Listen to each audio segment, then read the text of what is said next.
So as I stated earlier, this is the first Sunday of Advent.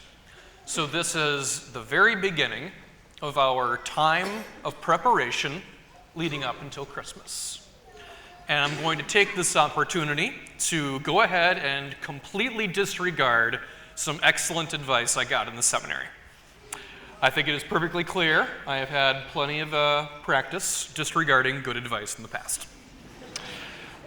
So the advice I'm referring to was from my homiletics class, where we were taught in no uncertain terms, do not preach about the war on Christmas.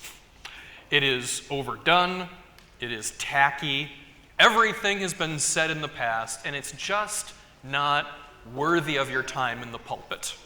So however you feel about it, just let it go and talk to your people about something of greater substance. I agree with all of that. But I've got something that I just wanted to get off my chest now. So I'm going to say it now, and then I won't bring it up again for the rest of the year. That's the best I can do. So, here we go.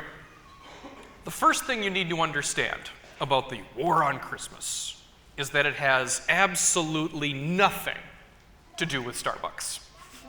Absolutely nothing. And now, mind you, I'm not saying that you have to like Starbucks. I have made it clear in the past that I go to Starbucks when I have no choice. When my choice is Starbucks or no coffee, fine, I will go to Starbucks. At the airport or a city I don't know all that well. But come on, I live in Cedarburg. I have 3 excellent coffee shops to go to. I personally prefer the Cedarburg Coffee Roastery. My number 2 choice, I know there are many fiddleheadsians among you today, and even though it's number 3 on my list, I actually really do enjoy the coffee at the Java House. So if you're a Java House person, please don't beat me up after church. No hard feelings. But all this is good. So however we feel about Starbucks in terms of coffee, we can go easy on them in this case. They're not the bad guy.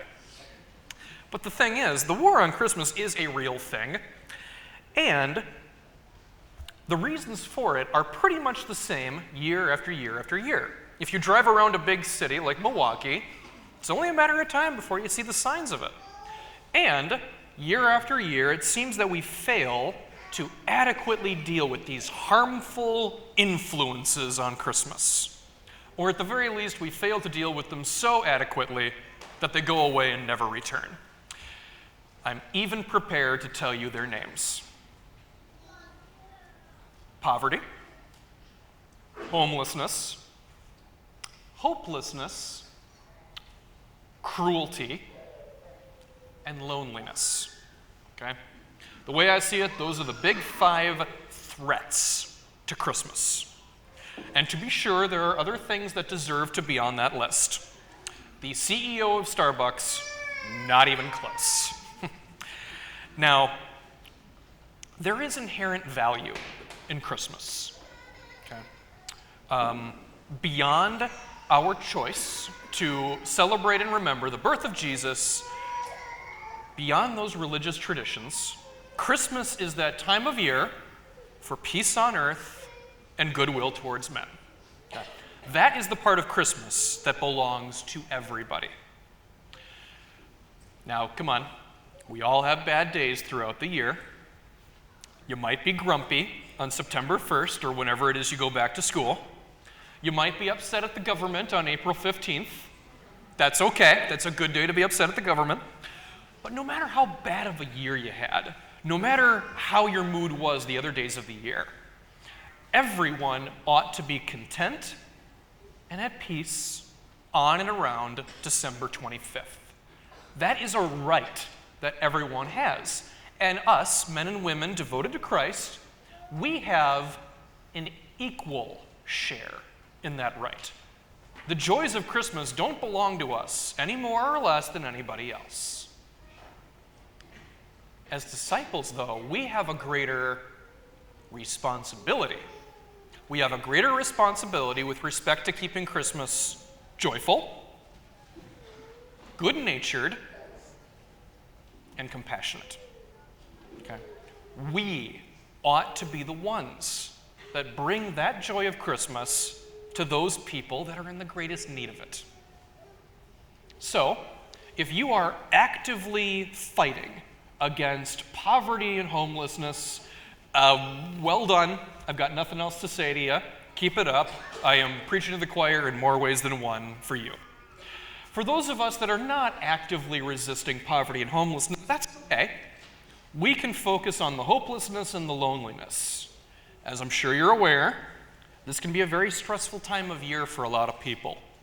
And specifically now, more than any other time of year, that sense of loneliness can be crushingly oppressive to some people that are just in need of a kind word and a shoulder to lean on.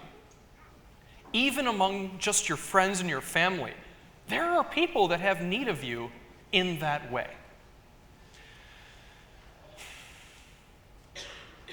But you absolutely have the power to counteract some of those effects of loneliness and fear. Because all it really takes is some compassion and empathy mixed with a little bit of wisdom.